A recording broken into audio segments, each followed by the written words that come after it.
சென்னை நுங்கம்பாக்கத்தில் உள்ள அமலாக்கத்துறை அலுவலகத்திற்கு பாதுகாப்பு அதிகரிக்கப்பட்டுள்ளது. மேலும் விவரங்களை எமது செய்தியாளர் சாலமன் வழங்கிட கேட்கலாம். சாலமன், என்ன காரணம், என்ன மாதிரியான பாதுகாப்பு ஏற்பாடுகள் அங்கு செய்யப்பட்டிருக்கு?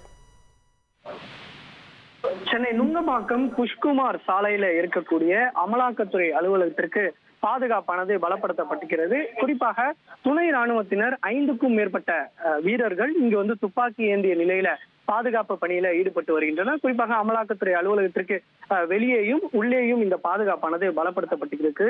எதற்காக என்று பார்க்க வேண்டும் என்றால், தொடர்ச்சியாக 6க்கும் மேற்பட்ட முறை இந்த அமலாக்கத்துறை அலுவலகத்துல தொடர்ச்சியாக மெயில் மூலமாக வெடிகுண்டு மிரட்டலானது விடுக்கப்பட்டது. இந்த அலுவலகத்துல தொடர்ச்சியாக சோதனை மேற்கொண்டதுல புரளி என தெரிய வந்தாலும் தொடர்ச்சியாக இந்த வெடிகுண்டு மிரட்டல் விடுக்கப்படும் சம்பவமானது அதிகரித்து வருவதால இந்த பாதுகாப்பானது பலப்படுத்தப்பட்டு இருப்பதாகவும், அதே போல பாதுகாப்பு காரணங்களுக்காகவும் இங்கு சிஆர்பிஎஃப் மற்றும் அந்த துணை ராணுவத்தினர் தொடர்ச்சியாக பாதுகாப்பு பணியில ஈடுபட்டு இருப்பதாகவும் தகவலானது தெரிவிக்கப்பட்டிருக்கிறது.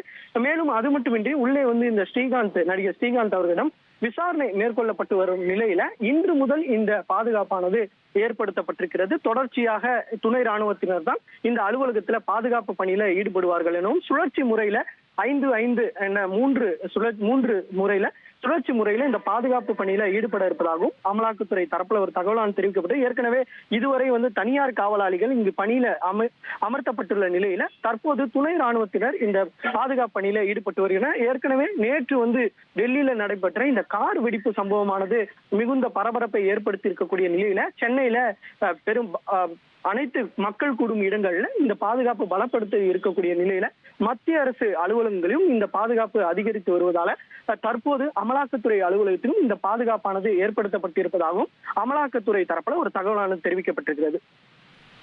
விவரங்களுக்கு நன்றி சோலமன்.